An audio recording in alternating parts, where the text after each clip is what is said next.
Hi everybody, welcome to Treehouse Knits episode 12. My name is Rachel, I'll be your host. Thanks so much for joining me today and welcome to any new subscribers. I've had quite a few of new subscribers on my channel and I welcome you greatly. Today I thought what we would talk about, the usual stuff, what just came off my needles, what I'm working on. I also thought that we would answer a question that we had from the Ravelry podcast page, and we would then jump back into our sheepy segment. It's been a while since we've done it. The weather is trying to start to be a little nicer here in Michigan. That's where I'm coming to you from, which means that I can make some more visits to farms. And I wanted to talk a little bit about a farm that is about an hour or so away from me and about the Corriedale that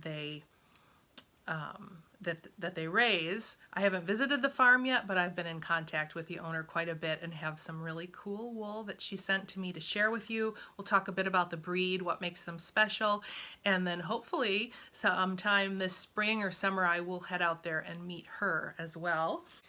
That's about it for today. So you can find me, I'm on Instagram as Treehouse Knits. I'm also on Ravelry as Treehouse Knits. You can basically find me all the social medias as Treehouse Knits. I also have a Treehouse Knits Ravelry podcast page. Since there are a lot of new subscribers, I will let you know that on the Ravelry page under Treehouse Knits, there is a section on there where you can let us know where you're from. I love to add you to our Treehouse Knits podcast map.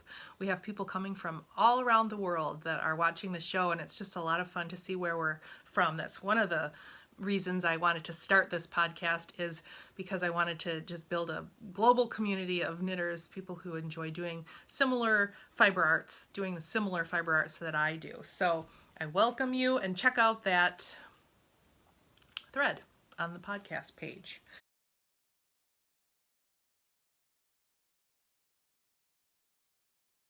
So I wanted to remind you about the book club that we have going on. You can find more information about the book club that I am co-hosting with Meadow from the Woven Road audio podcast. You can find more information either on my website, which is thnits.com, or on the Ravelry podcast page as well. We will be reading this book over the course of the next couple of months, doing a chapter or two a week. And what's neat about it is in the Ravelry group, we will be posing a question and having discussion on there about what we're reading. And then on Sunday nights, we're going to try and have a Google Hangout where we can meet each other. If you check out the the Facebook page, it's incredible different backgrounds that everyone has that's joining in the group, and I think that's going to make for some really great discussion on the book Women's Work, the First 20,000 Years. So please join us if you can. My partner on this, Meadow, is actually doing her graduate studies in Icelandic textiles in Iceland, so she lives in Reykjavik. So it should be a really interesting time. Okay, so let's jump right in. Some of my finished objects. I have just a couple to show you. If you follow me on Instagram, you've seen them. I finished my pair of antler mitts by Tin Can Knits. Normally I wouldn't do cabling with a variegated yarn, but I saw Mina on the Knitting Expat do a pair, and I loved how they turned out, and I thought, I did a little poll on Instagram and everybody said I should keep going and that it looked good. And I agree. I don't know if it's showing up so well on the camera here, but in real life, I do like the cable and the variegated. These are made out of a yarn called Mountain Colors Monarch, and that is 100% wool. The yarn, this is in the colorway Clover. So these are off my needles. This is actually a pair that I've entered into the mitten knit along that Carrie from Serenity Farms and Tiffany from the Woolen Homestead is hosting. I also could enter it into Make Whips Not Waste, because this was a deep stash yarn that I finally used, and I actually had it in a couple of other projects and I never really liked it, so I kept ripping those projects out and I like what it ended up being. So those are the mittens. And then the other big thing that I finally finished that's been looming, kind of staring at me from the distance for the last several months, and I don't know why I haven't wanted to finish it. This is a project that I did kind of in tandem with a friend of mine's mother-in-law who knit up these cells and we made it into this Petoskey stone Afghan. I showed it in its earlier stages on an earlier podcast, but I finally got the crochet border all the way around it, and the project is done. You can see some closer up photos on my Ravelry page, and I'll insert a few pictures here too on what it looks like on my couch. But what a cool project, especially for a Michigander like myself. I joked that now that the blanket is done, it needs a cottage on Lake Michigan, but that's probably not going to happen. What a great project, though. You can find this pattern in an earlier, it was in Spin-Off magazine probably 2 years ago. It's a pattern by Ann Tyler. You can find it on Ravelry, but to get the actual pattern, you have to get a copy of that Spin-Off magazine, which is also digital. But it's done, and I've entered into the Love the One You Whip Cal, which Brownberry is hosting on her channel and in her Ravelry podcast page. That's Mars. That particular knit along inspired me to get it done. It's all about loving the projects that you have on your needles and getting them done. So that is done and entered into that knit along. So what have I been working on? Oh, I have been working on the snow melt. I haven't gotten much done. If you recall in an episode or two ago, I had a problem when I was winding up my hedgehog fiber. My father graciously accepted my mess of yarn. If I have a picture, I will insert it here.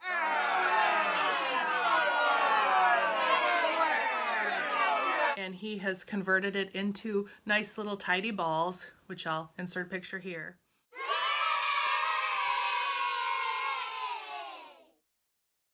And now I can get back going on that project. I got almost done with Clue 2.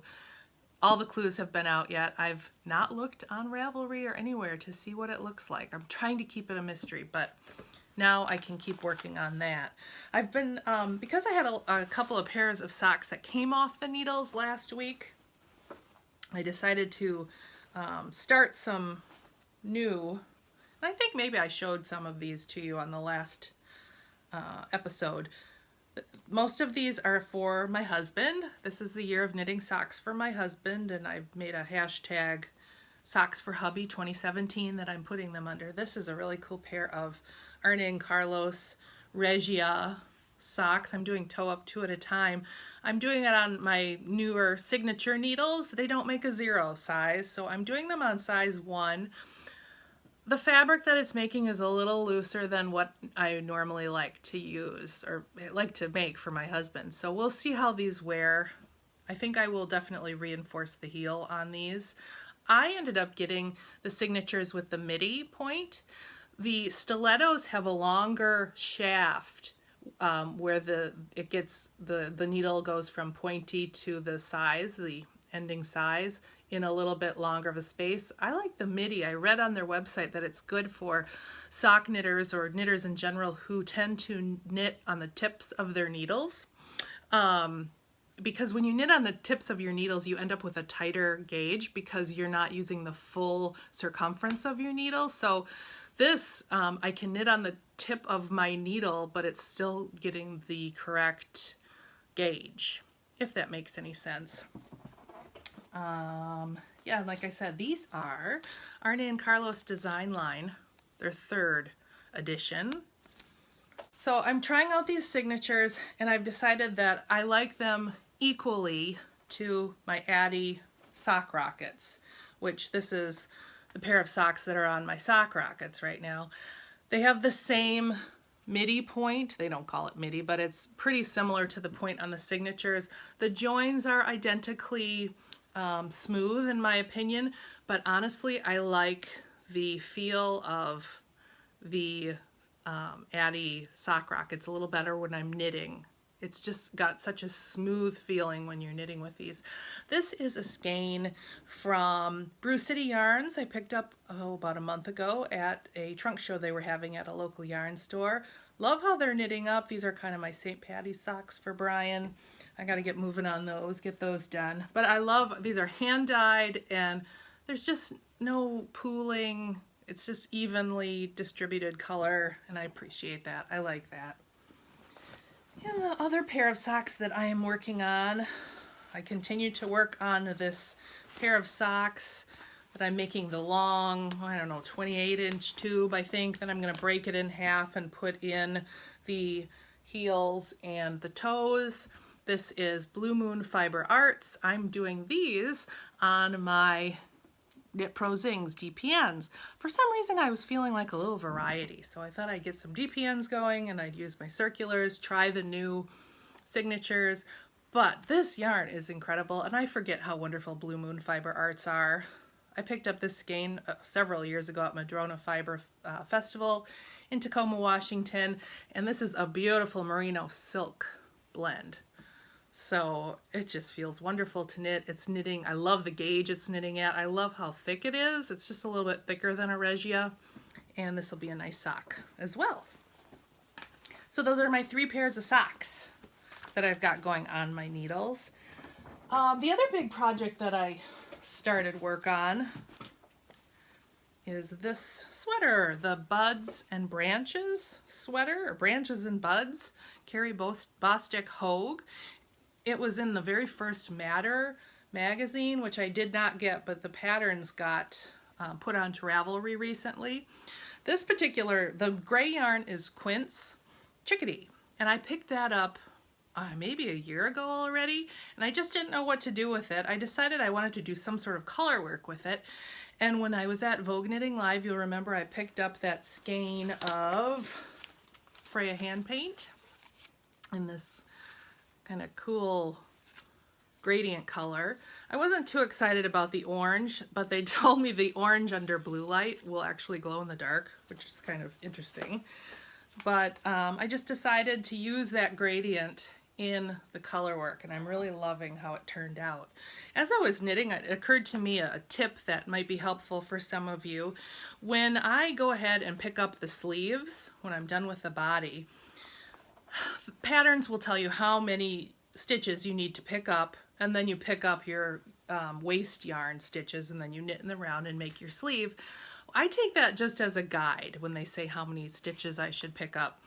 What I tend to do is pick up the stitches they call for, and then if I see that there's a big gap there, or that, you know, there's going to be a hole there, I just go ahead and pick up a few more stitches, whatever it takes.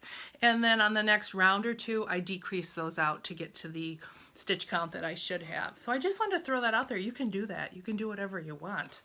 And I would rather have extra stitches and not deal with a hole that I have to try and seam up with my, you know, when I'm weaving in ends. I would rather work on that in the beginning when I'm making the actual fabric. So what I will do is when I pick up the stitch, when I get all the stitches on the needle that I've picked up, I just kind of pull my needle up gently and just kind of replicate what it's going to be like when I lift my arm up. And if I see there's a big gap near one of those stitches, I'll just rip it out and pick them up until I'm satisfied. So I say just take those stitch numbers as a suggestion. The color work itself was so much fun to use the Freya hand paints. I started out with a size 4 needle, which is what they recommended, and then I found that the fabric that I was creating when I got to the color work, I was a little tight, and I tend to be a little tighter with my stitches when I'm doing color work. So I decided to go up to a size 5, and when I went up to a size 5, it was a little bit better, but I decided, you know, I'm going to go up to a size 6. So I did change my needle size, and now I'm using a size 6 for the whole project. I'm kind of glad I kind of was forced into using the smaller size though around the neck, because I've noticed on some of the pictures the neckline tends to be a little bit wider than I would be comfortable wearing. So I'm really happy with how the neck worked out. I haven't yet put this over my head to just see how the fit is, but I will be doing that next. These are on my Addy clicks, and what I like to do is just add another cord in there, and then that'll make it wide enough for me to try it on with the cord on, so I don't have to put it on waste yarn and then try and get it back off of the waste yarn. So this one I really hope to get off the needles in the next week or so, because in a couple of days I am going to be receiving a shipment from the Woolly Thistle, I picked up some, I think it's called Pluto Lopi. It's a Icelandic wool that is just, it's kind of like a pencil roving almost, and maybe you've seen it on other podcasts or just out there, but it comes in a plate. And if you use one strand of the Pluto Lopi, it makes a fingering weight, but if you hold it double, it makes a worsted weight. And I think the sweater that I want to do with it, I know the sweater I want to do with it, is an Icelandic yoke sweater that's knit bottom up and then it's steeked. So I'm looking forward to that. I want to get this one off the needles so I can really concentrate on that one. Okay, so one other thing I wanted to just mention about this sweater is I've entered it in the Make Whips, Not Waste cal, again with Mars Brownberry, because this quince has been in my stash for a long time. I was not inspired to use it until I bought that one skein of Freya hand paints. So just, you know, sometimes buying one thing will lead you to end up using several skeins in your stash. So I can rationalize anything, can't I? Okay, so the last thing I wanted to show you that I started is actually, it'll lead us into our sheep segment on Corriedale. Several months ago when I was calling farms around the area, this was back in the fall, one of the first farms that I got in contact with was Carrie from Serenity Farms. She has a Corriedale and Finn sheep now farm in Alma, Michigan, and I right away went to her website. She has a really beautiful blog and learned a little bit about her farm, decided I wanted to order a sample of some of her wonderful Corriedale fiber, and what I got was a really cute box with a sample of several, and I will show you here. I've got a lot of them wound up, but all these are natural sheep colors, her natural Corriedale colors. Some of them are also spun with some alpaca. And she also sent to me, because she knew of my interest in Corriedale, some of the locks of sheep, just so I could see it in its raw wool state. And I'll pull some of those out when we talk about Corriedale, as well as some wonderful fleece. And I just didn't know what to do with this cute little sample pack, but I knew something would be fun that would kind of come up. And I decided to do a pattern called the Mushroom Kelly Muffs, and I will insert a picture here.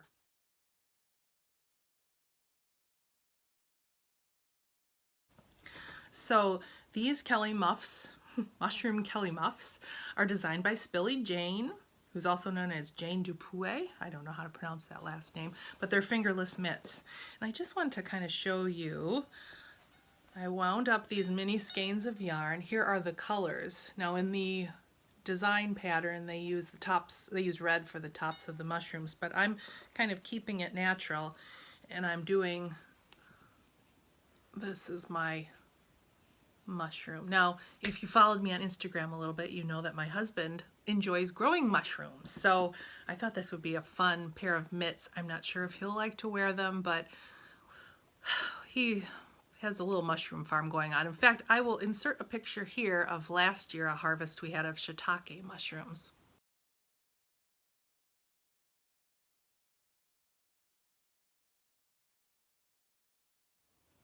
So this particular pattern, it's Colorwork. The pattern calls for using double points, but I really like doing color work on the magic loop.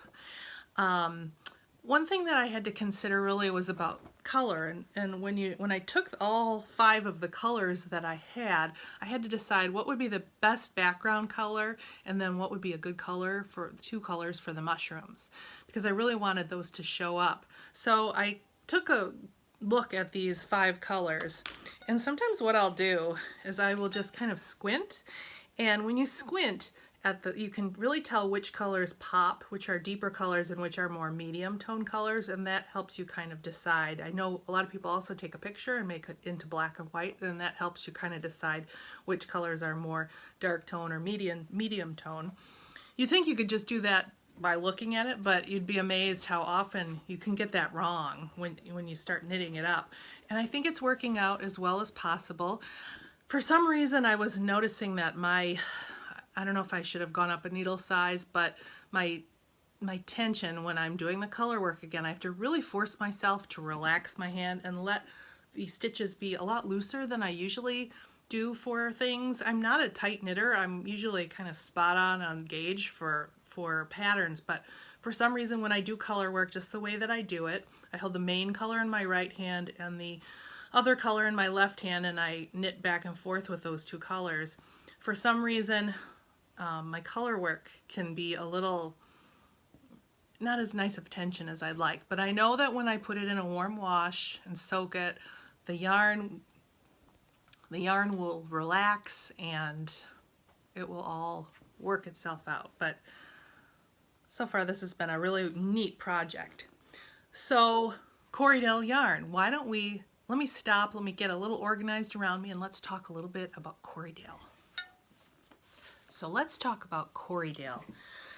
Back in, I think it was episode 4, 5, and 6, we were talking a lot about sheep and the different sheep breeds. We visited Never Say Never Farm in Alto, Michigan, where we learned about the merino sheep and we learned about the California variegated mutant sheep. So if you haven't watched those episodes, take a look back if that's of interest to you. So I thought now we would dig a little deeper into another breed that's called Corriedale.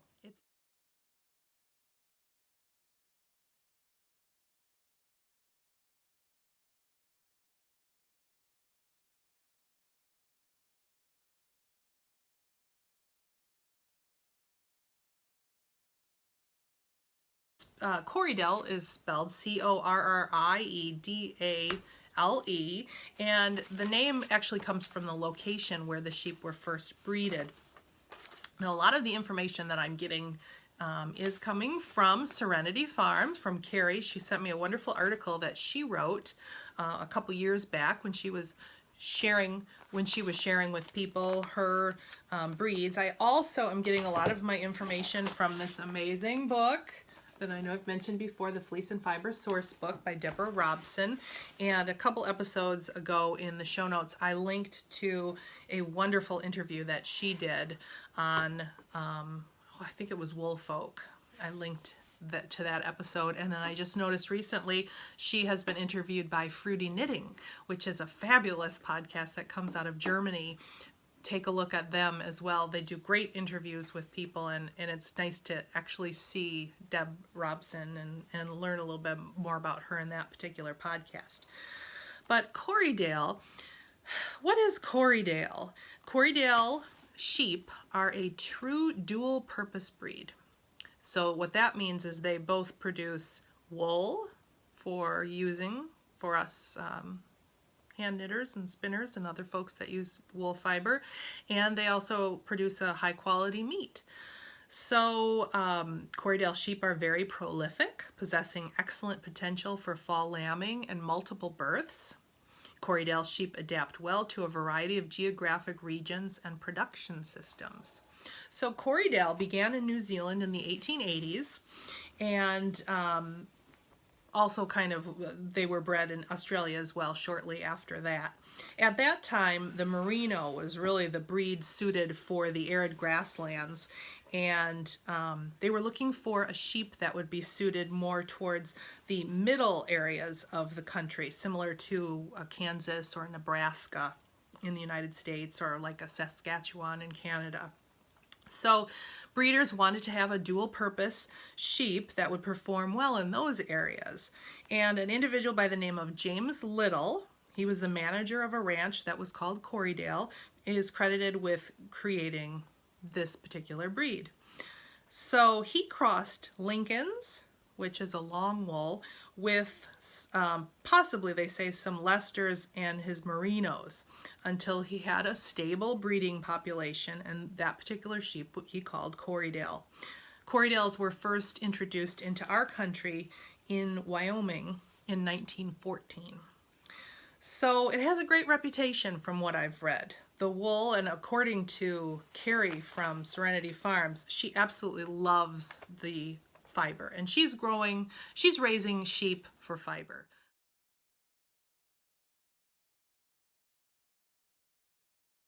So let's talk a little bit about the Corriedale fiber itself. And she sent along some fiber for me to share with you. This is a raw wool lock, and this will be nice because it'll show, this is her farm, and this is her yarn line from Serenity Farms. She's calling it My Wool Mitten at Serenity Farms. This is a raw wool lock sample from a Corriedale ewe called Kimber, and this is a kind of what looks like a traditional Corriedale crimp. The Corriedale wool has a reliable multi-purpose fiber that can be a pleasure to spin and knit with or weave. It's a medium soft fiber. It has a nice long staple, you'll see here, a little bit of luster, and you can see that in person a little bit better than on the camera. Well defined, and it has an even crimp, and can't you see how even that crimp is? And that even crimp means it has a lot of loft and elasticity. It's a resilient fiber with enough character to be interesting and not so much that it plays a domineering role in your creative vision. So this is a fully grown ewe named Kimber, like I said, and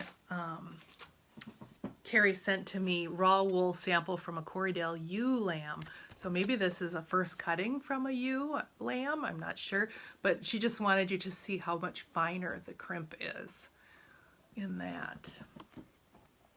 So Corriedale are all different colors, obviously, and based on the wool that she sent me, and again I'll show you all these beautiful, beautiful colors that she has used. I also want to again show you for spinning. Look how gorgeous this fiber is. I wish I had a spinning wheel and could try and spin this up for us.